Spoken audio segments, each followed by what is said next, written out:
Some stories stay with you forever. This is one of them. A successful business owner, weary of small thefts at his company, devised a plan. He left the office safe unlocked, filled with stacks of cash, hoping to catch the culprit. What he didn't expect was the reaction of his cleaning lady, a moment that would change everything he thought he knew about integrity and human connection. From behind the mirrored glass of his office, Roberto Silva watched, heart pounding. For weeks, small amounts of money had been disappearing, and he was determined to find the thief. He had left the safe wide open, a tempting invitation for anyone passing by. It was a Tuesday morning, and he waited to see who would walk down that hallway. Socorro Tavares pushed her cleaning cart down the corridor of Silva and Associates, just as she had for the last 5 years. Her movements were slow, not from laziness, but from a weariness that had settled deep in her bones. As she approached her boss's office, she noticed something strange. The safe door was ajar, and inside stacks of $100 bills were piled high. It was an almost irresistible invitation. Roberto held his breath. This was it, the moment of truth. But what happened next left him completely bewildered. Socorro stopped, glanced around to make sure she was alone, and then did something he could never have anticipated. She knelt down right in front of the open safe and began to weep. It wasn't a quiet cry. It was a deep, desperate sob that echoed through the empty hallway. Frozen behind the glass, Roberto watched. This wasn't the reaction of a thief. It was the cry of someone carrying an impossible burden. With trembling hands, Socorro took a cleaning cloth and carefully began to wipe the area around the safe, making sure not to touch a single note. Between sobs, she murmured words he couldn't quite make out. After what felt like an eternity, she stood up, gently closed the safe door, and continued her work as if nothing had happened. Roberto emerged from his hiding spot, his heart heavy with confusion. He had to understand. "Socorro!" he called out. As she reached the end of the hall, she turned, quickly wiping her eyes with the sleeve of her blue uniform. "Yes, Mr. Silva? Do you need something?" He gestured for her to come to his office. Her face went pale, but she nodded and followed, clutching the handle of her mop. "Please, have a seat," Roberto said, indicating a chair. "No need, sir. I can stand." "Please, a sit," he insisted. She obeyed, keeping her eyes cast downward. "Socorro, how long have you worked here?" he asked gently. 5 years, sir. I've always been on time, never missed a day without warning." "I know. That's why I'm confused," he said, his tone serious. "May I ask you a direct question?" She nodded, bracing herself for the worst. "A few minutes ago, I saw you crying in front of my open safe. Can you explain what happened?" Socorro closed her eyes. Her worst fear was confirmed. He had seen everything. "I didn't take anything, Mr. Silva. You can search my bag, my cart, my clothes. I didn't take a single cent." "I know you didn't. My question is, why were you crying?" The tears returned, but this time she didn't try to hide them. "Because I haven't been paid in 3 months, Mr. Silva, and when I saw all that money, I thought of my mother in the hospital, the bills I can't pay, the hunger she must be feeling because I couldn't afford her medications this morning." Roberto felt a punch to the gut. 3 months? That's impossible. I authorize all payments personally. Mr. Marcos told me the company was having some difficulties and that the cleaning staff's salaries had been temporarily suspended. "Marcos? My financial manager?" "Yes, sir." Roberto sat in stunned silence, processing the information. "Socorro, why didn't you come to me before?" he asked. "He said if anyone complained directly to you, they would be fired on the spot. And I need this job, Mr. Silva. Even without pay, I need to keep my record active because of my mother's health insurance." The pieces began to fall into place. For months, Roberto had been authorizing payments as usual. If Socorro wasn't getting paid, where was the money going? "Tell me, Socorro." Are other employees also not getting paid? She hesitated.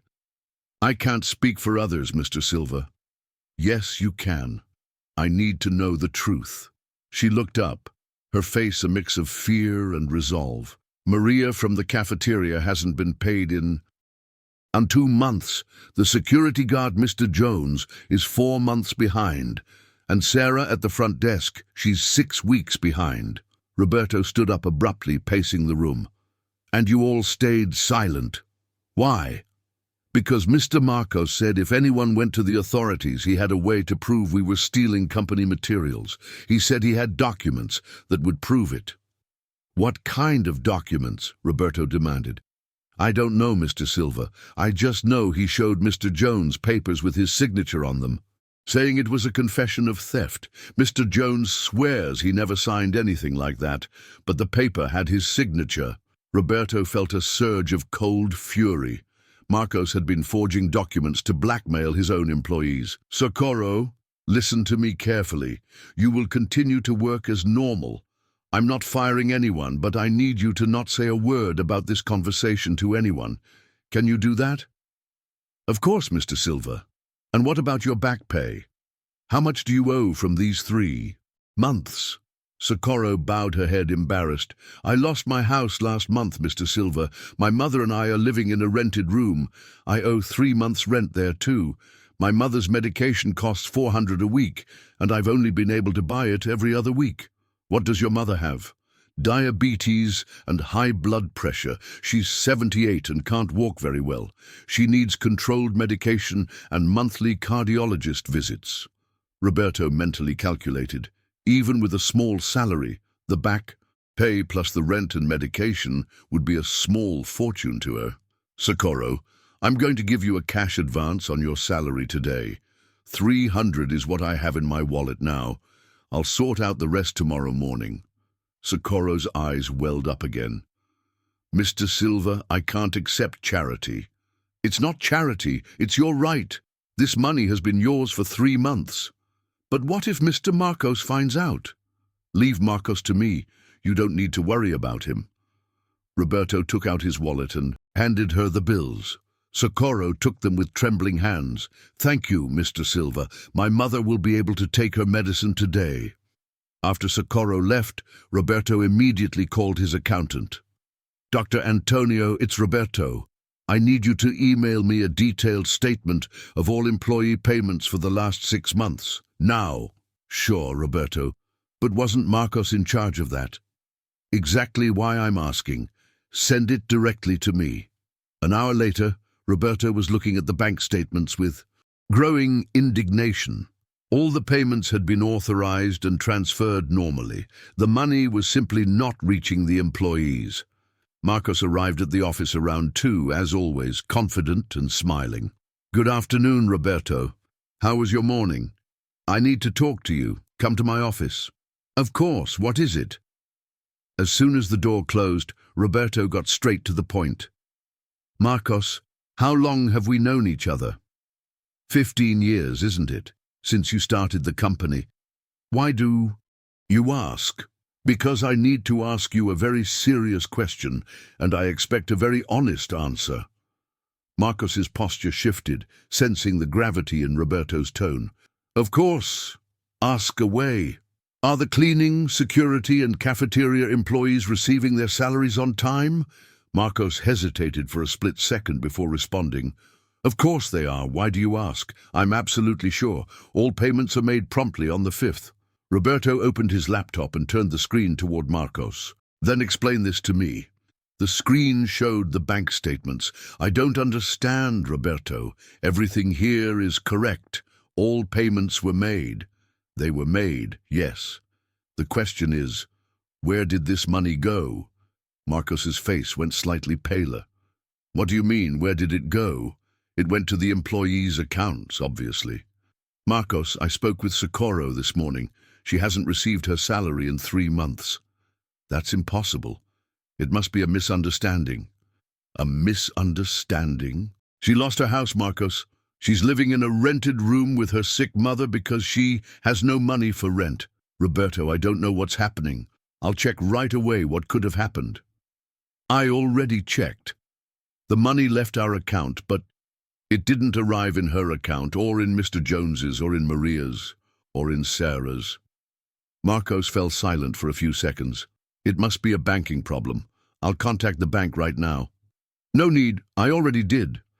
The bank confirmed that all transfers were made to the correct accounts. The problem isn't with the bank, Marcos. Then I don't know what it could be. Maybe they changed accounts and didn't tell us. Marcos, stop lying to me. The air in the room grew thick with tension. Marcos shifted uncomfortably in his chair. I'm not lying, Roberto. I don't know what's going on. Fine, let's do this. I'll call the bank right now in front of you and ask them to confirm the account numbers where the money was transferred. Marcos swallowed hard. I don't think that's necessary. I trust your word, but I don't trust yours. So let's make the call. Roberto picked up the phone and dialed the bank. Hello. I'd like to speak with my account manager, please. Roberto Silva from Silva and Associates. Marcos stood up abruptly. Roberto, I have to go resolve an urgent problem. We can talk about this later. Sit down. But it's urgent. I said sit down. Marcos obeyed, visibly agitated. Hello, manager. I need to verify the account numbers for some transfers made in the last few months. Can you help me? Roberto wrote down the account numbers as he spoke. When he hung up, he compared them with the numbers he had in the company files. Marcos, Socorro's account ends in 4658, right? I don't remember all the employees' account numbers by heart. According to the bank, her salary was transferred to an account ending in 9432. Can you tell me whose account that is? Marcos remained silent. Marcos, I'm giving you one. Last chance to tell me the truth. Roberto, I can explain everything, but it's not what you're thinking. Then explain. I created a centralized account to make payment control easier. The money goes to this account first, and then I redistribute it to the employees. Why did you never tell me about this account? Because it's a temporary process. It was meant to simplify accounting. And why aren't the employees receiving their money? There must have been a problem with the redistribution. I'll fix it immediately. Roberto stood up and walked to the window, turning his back on Marcos. You know what makes me most furious in this whole story, Marcos? What? Socorro told me you threatened the employees. You said if anyone complained, they would be fired and that you had fake documents proving they were stealing. Marcos went pale. That's a lie. I never threatened anyone. A lie? Then explain why Mr. Jones believes you have a signed confession of theft from him. There must have been a misunderstanding. Roberto turned to face him. How many years of friendship thrown away, Marcos? How many years? Roberto, I can explain everything. Just give me a chance. You have until 8 tomorrow morning to deposit all the money into the employees' correct accounts. All of it, with interest for the months of delay. Roberto, and I want all the documents you're using to blackmail my employees on my desk, all of them. There is no blackmail, Roberto. You're getting the wrong idea. 8 in the morning, Marcos. Don't force me to take more drastic measures. Marcos left the office dejectedly, and Roberto was left alone, trying to process everything he had discovered. 15 years of friendship and trust, thrown away for nothing. That afternoon, he decided to speak personally with each employee who had been defrauded. The first was Maria from the cafeteria, a 62-year-old woman who had worked at the company for 8 years. Mrs. Maria, can you come here for a minute? Of course, Mr. Silva. Did I do something wrong?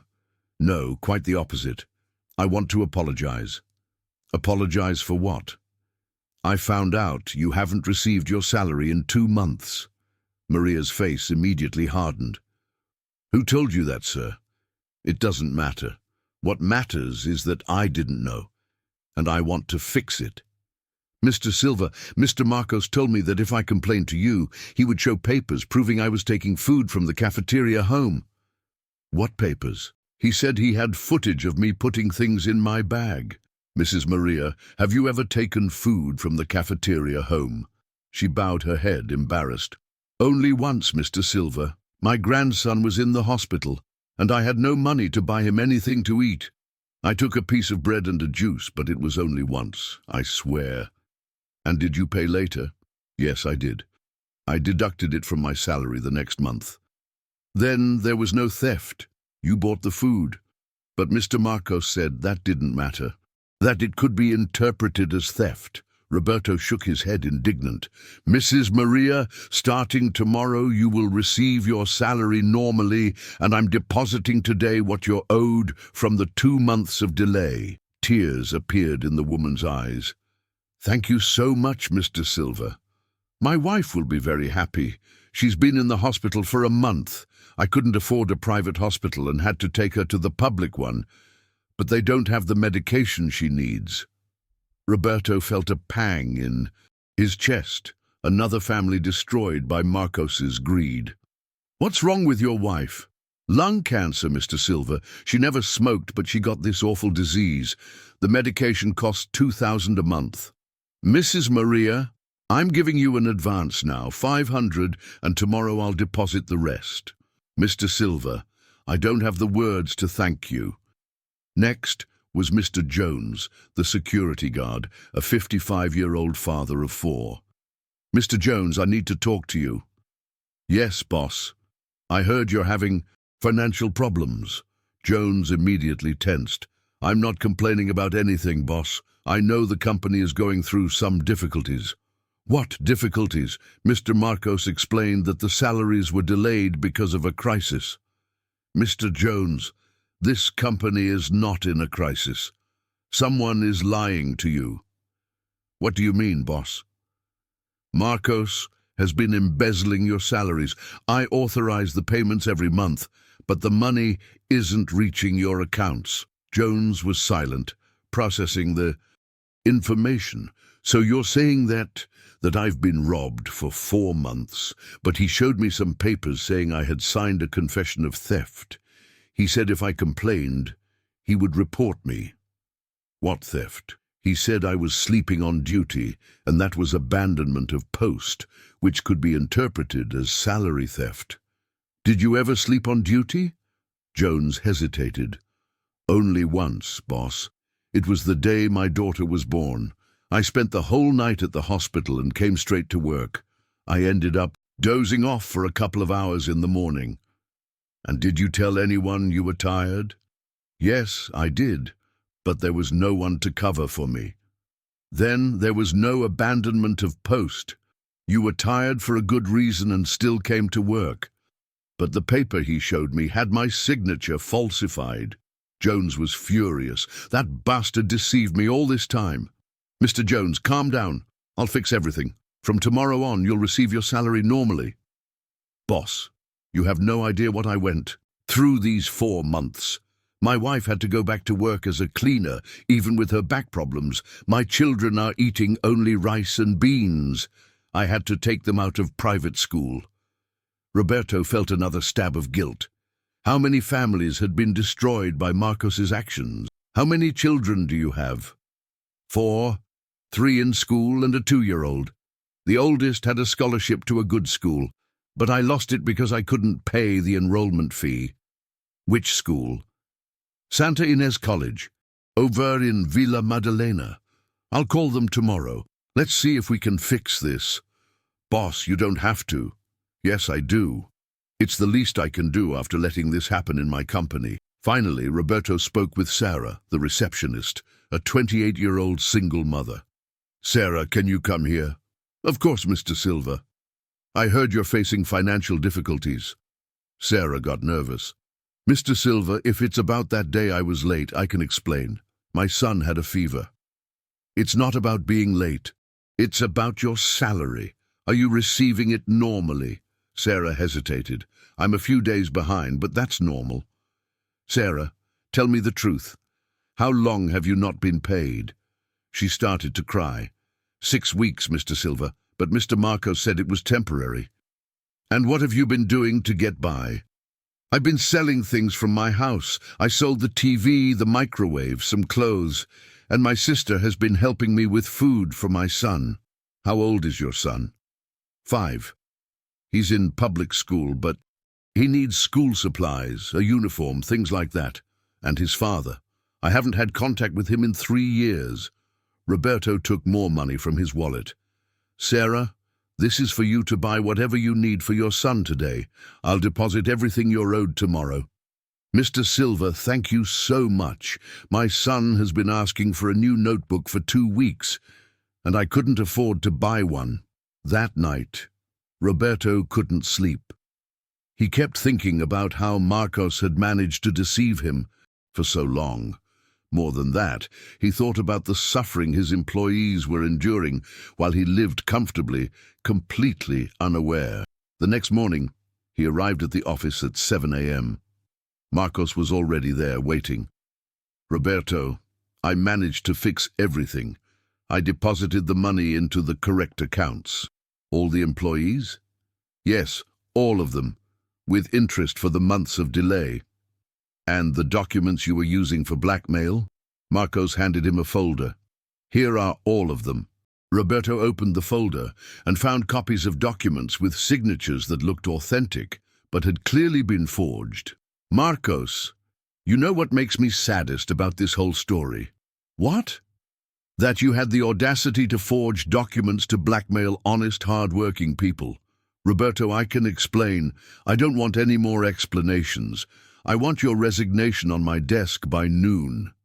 Roberto, for God's sake, we've been partners for 15 years. Exactly. That's why I'm giving you the chance to leave with dignity. If you don't resign, I'll have to take other measures. What measures? Measures that won't be good for you. Marcos was silent for a few minutes. Roberto, I didn't want it to come to this, but you forced me. How did I force you? You don't know everything that's been going on in this company. Then tell me. 2 years ago, I discovered you were siphoning company money into a personal account. Roberto was shocked. That's a lie. I have proof, documents, bank statements, everything. What proof? Marcos took a folder from his briefcase and put it on the table. Here are the transfers you made to an account in the Cayman Islands. Roberto opened the folder and looked at the documents. They were bank statements showing million-dollar transfers to an offshore account. Marcos, this is all forged. Oh, really? Then explain your signature here. Roberto examined the documents more closely. The signatures looked authentic. You forged my signature too? I didn't forge anything. I just discovered what you were doing and decided to protect myself. Protect yourself how? By getting my share before the company went under. Roberto finally understood Marcos's plan. He had created fake documents to justify his theft of the employees' salaries. Marcos, do you really think I'll believe I transferred money to an offshore account? It doesn't matter if you believe it. It matters if others will believe it. What others? The IRS, for example, or the district attorney's office. Roberto realized he was being blackmailed. You're threatening me. I'm offering you a deal. You forget what you discovered about the salaries, and I'll forget what I discovered about your transfers. And if I don't accept, then you'll have to explain to a lot of important people why you were sending money abroad without declaring it. Roberto was silent, considering his options. He could either accept the blackmail and let Marcos continue to steal from the employees, or he could face an investigation based on falsified documents. I need some time to think. You have until tomorrow to decide. Marcos left the office, leaving the fake documents on the table. Roberto spent the rest of the day analyzing the papers. The signatures were perfect. The statements looked authentic. Marcos had done a professional job with the forgeries. That afternoon, he decided to seek a lawyer specializing in financial crimes. Dr. Paul, I need your urgent help. Of course, Roberto. What is it? Roberto explained the whole situation, showing him the falsified documents. Roberto, this is very serious. If someone reports you based on these documents, it's going to be a big problem. But they're fake. I know they're fake. But proving it is going to be complicated. Why? Because the signatures are perfect and the bank statements look authentic. They'll need handwriting analysis, document analysis, a banking investigation. It could take months. And in the meantime, your name will be mud, your company will be under investigation, and your assets will likely be frozen. Roberto sat down heavily. So I have no way out. You do, but it's risky. We'll set a trap for Marcos, get him to confess the scheme and record everything. How? You'll pretend to accept his deal, but during the conversation, you'll ask questions that lead him to confess to the crimes, and I'll be recording everything. Is that legal? In this country, you can record a conversation if you are a part of it, and considering he's blackmailing you, we have legal justification. Roberto thought about the proposal. What? If it goes wrong, at least we will have tried. But if you do nothing, he'll continue to steal from your employees and can report you whenever he wants. Okay, let's do it. The next day, Roberto arrived at the office with a tiny voice recorder taped to his chest under his shirt. Marcos was waiting for him, confident. So, Roberto, have you decided? I have. I accept the deal. Good.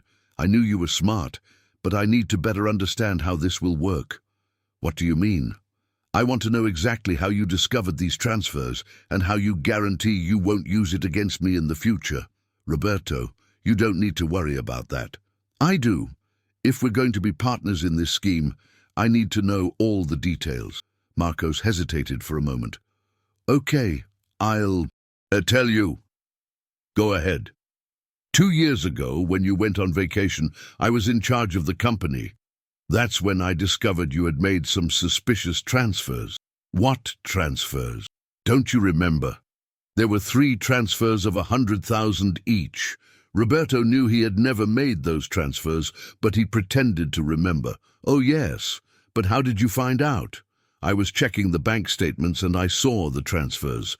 When you came back, I asked you about them, but you said they were private.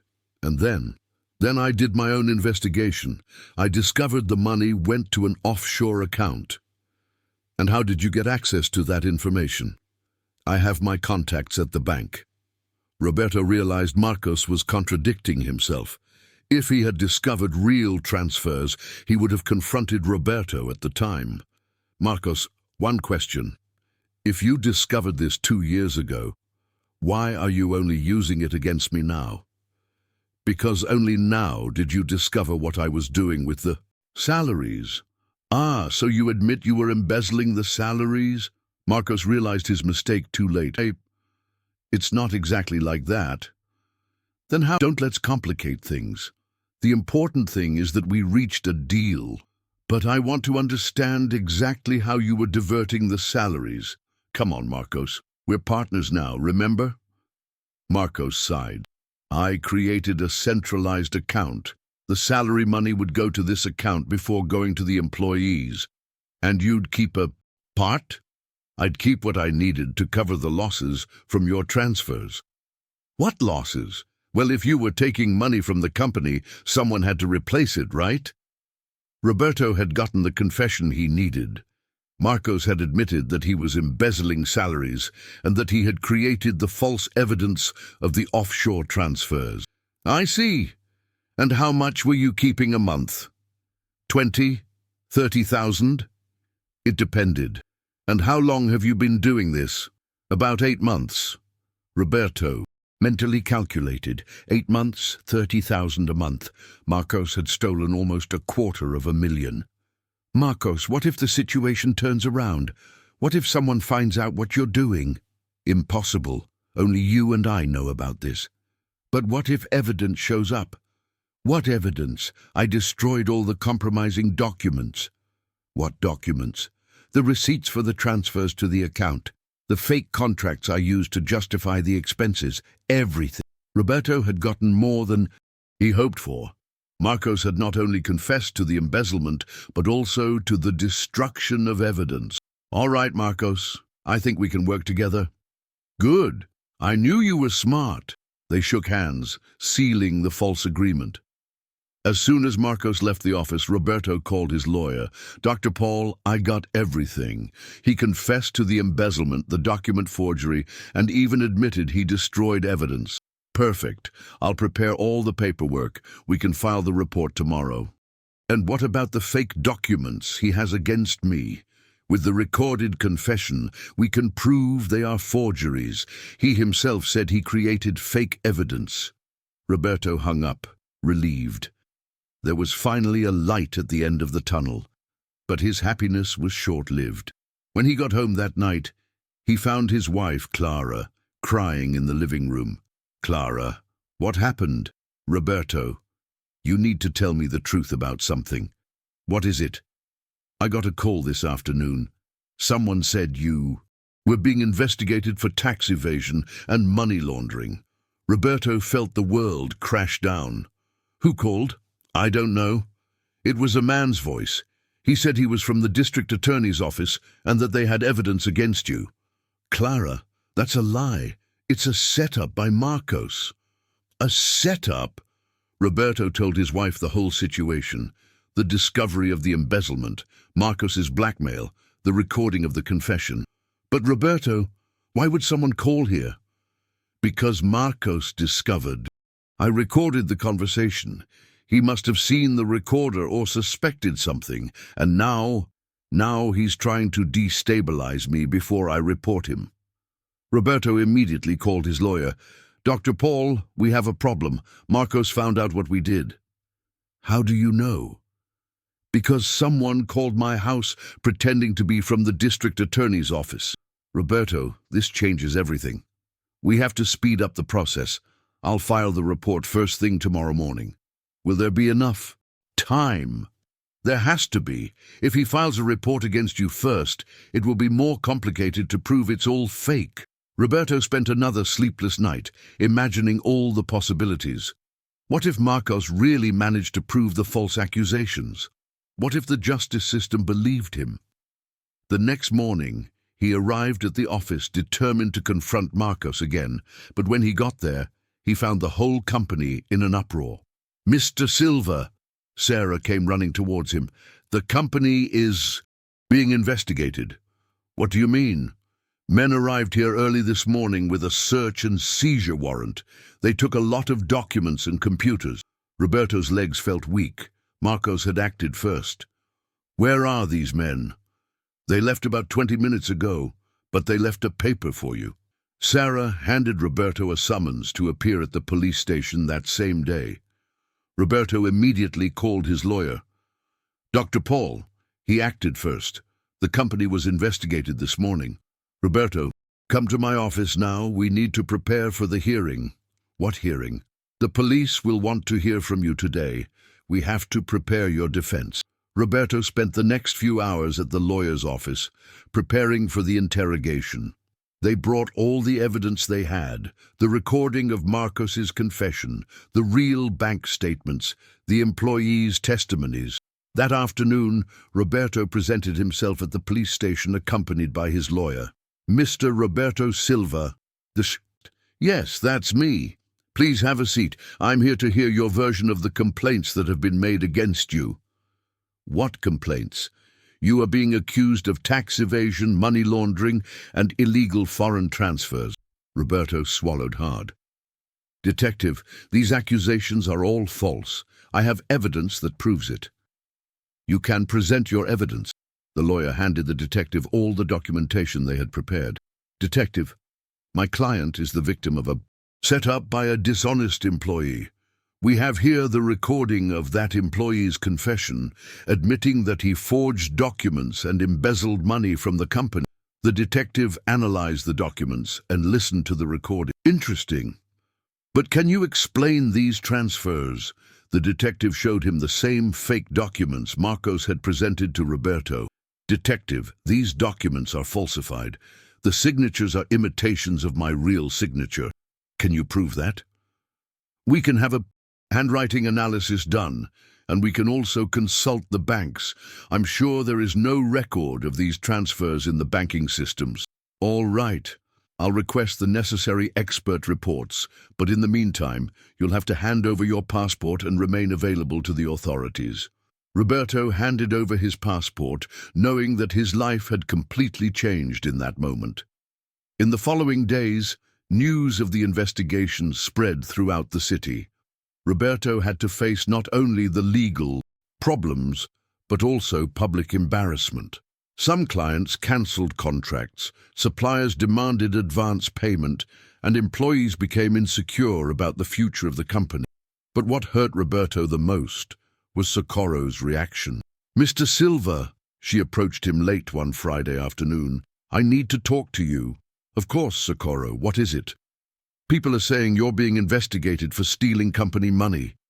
"Socorro, that's not true. It's all a setup by Marcos." "But how can you prove it?" Roberto realized that even Socorro, who he had helped, was doubting his innocence. "Socorro, you know my character. Do you really believe I would be capable of stealing money from my employees?"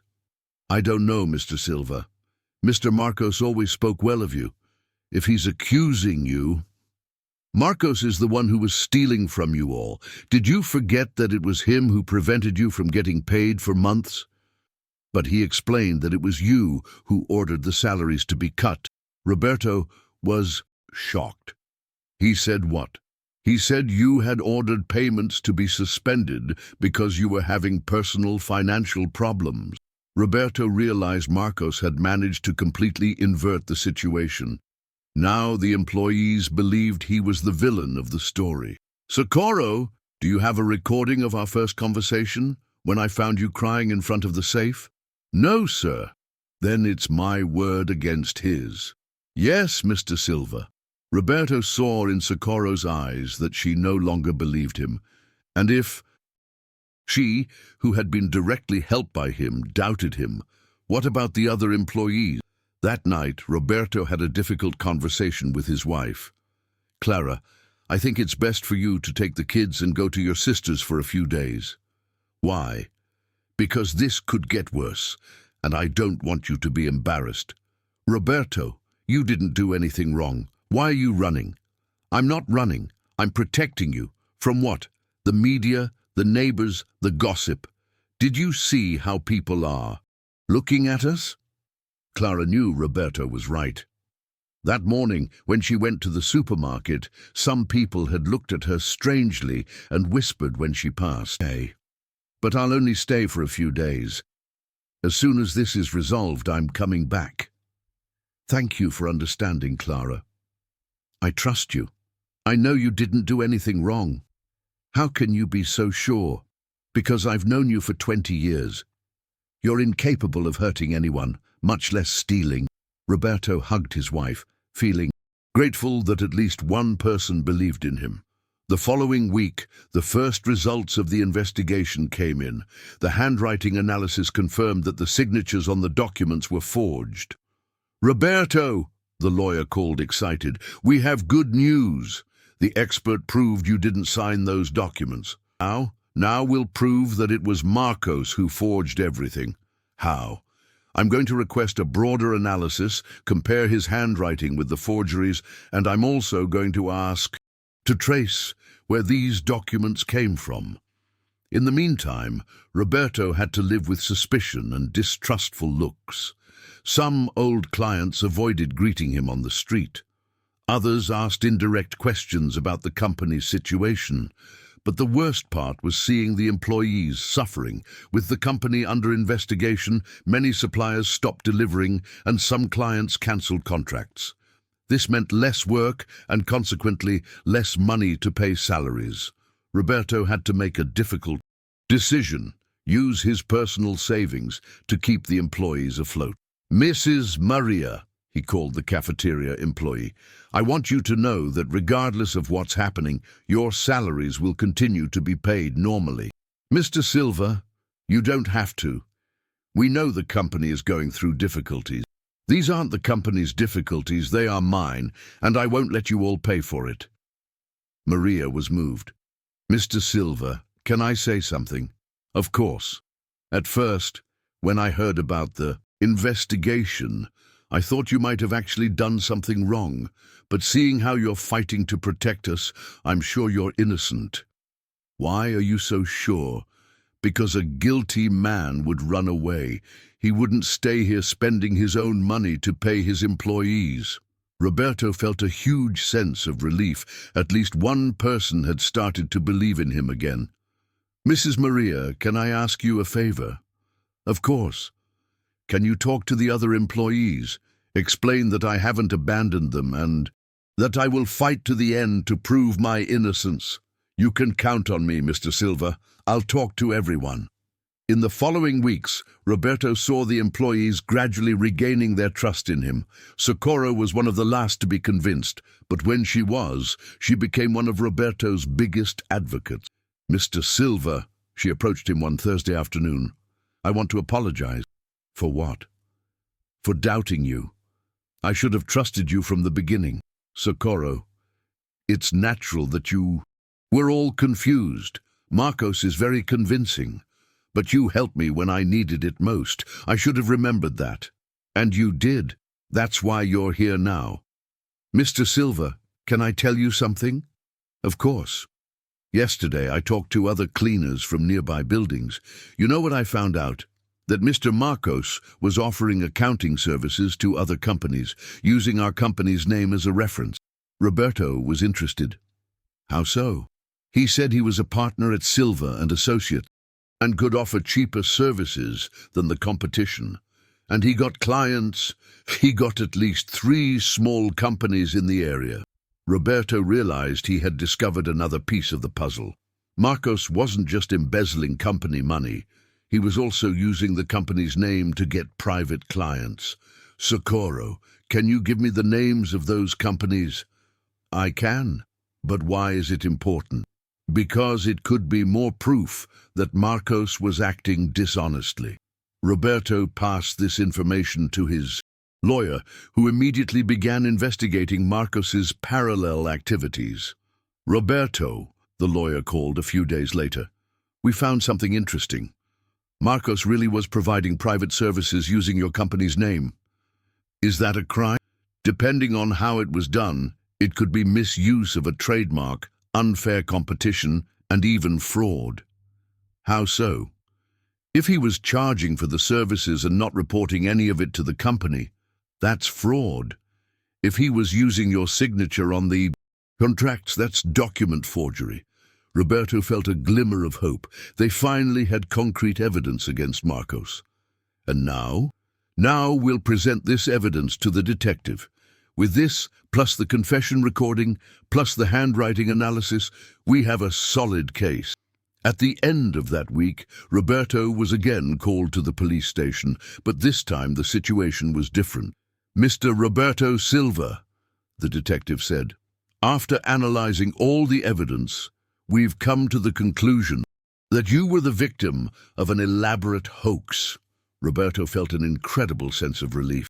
"Detective, does that mean—" "It means we are going to close the inquiry against you and open a new one against Mr. Marcos Oliveira." "For what crimes?"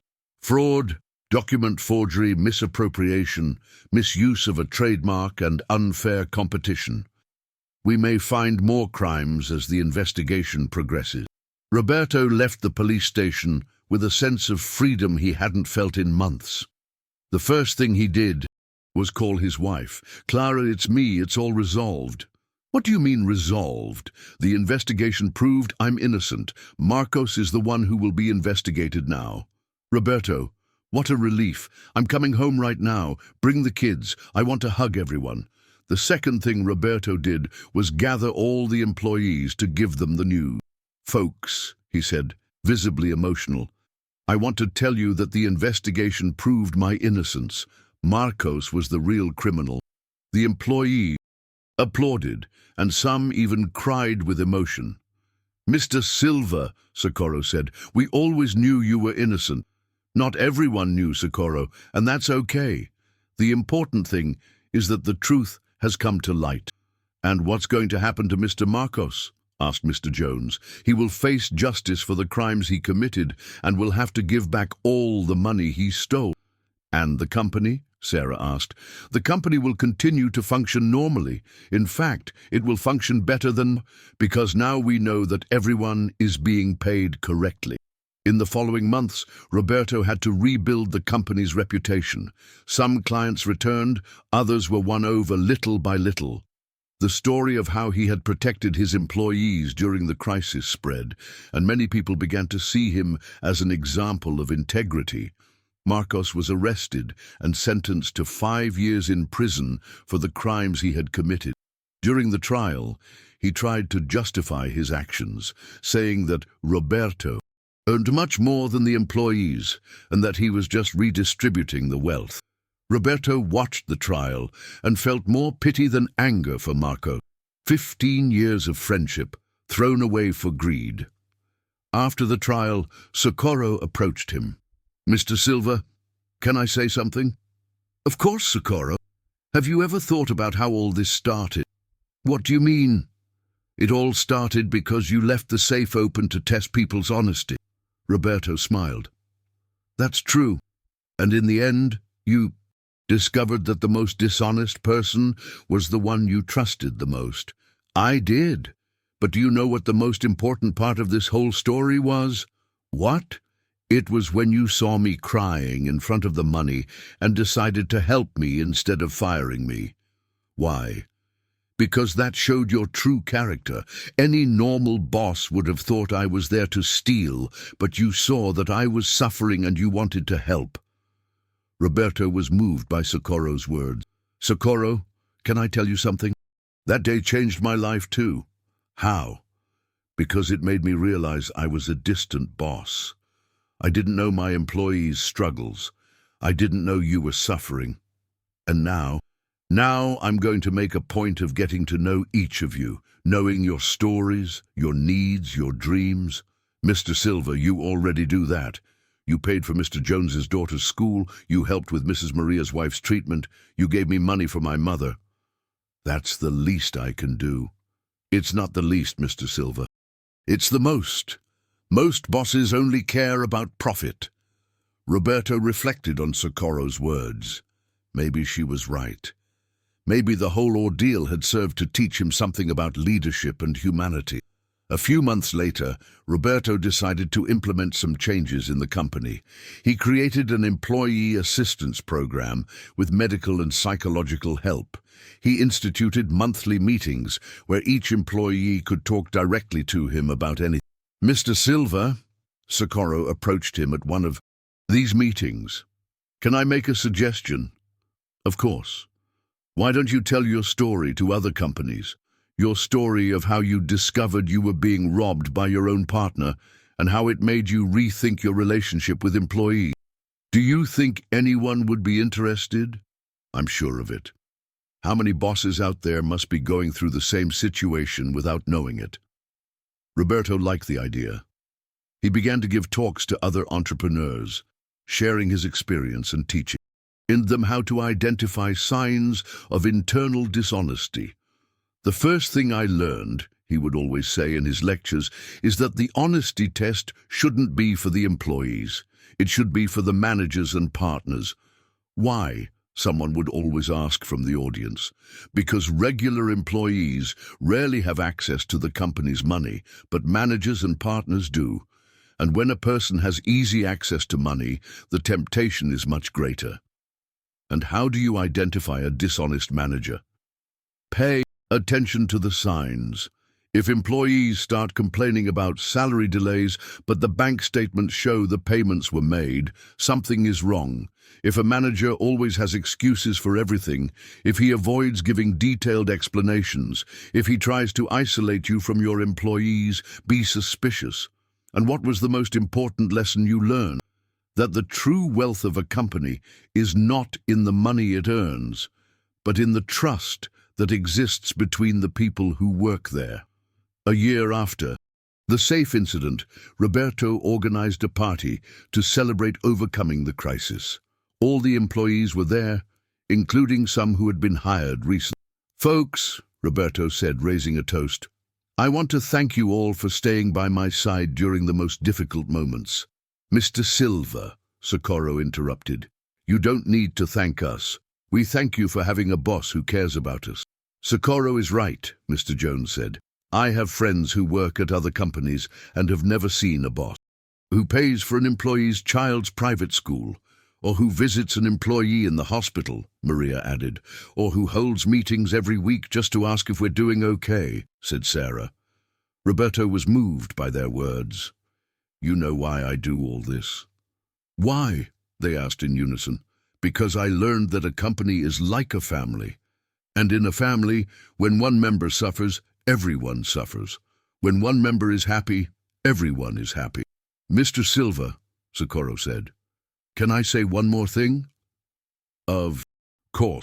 Remember that day you found me crying in front of the safe? How could I forget?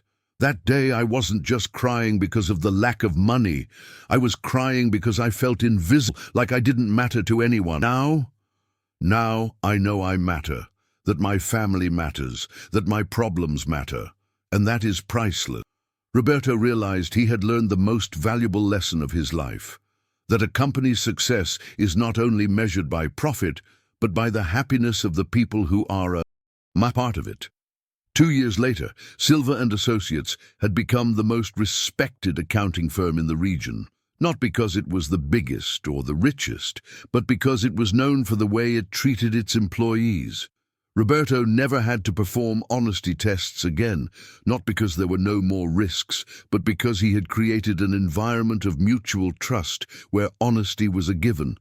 And whenever someone asked what the secret to the company's success was, Roberto would tell the story of the open safe and the cleaning lady who cried instead of stealing. The secret, he would always conclude, is not in the money we keep, but in the love we share. Thank you for watching.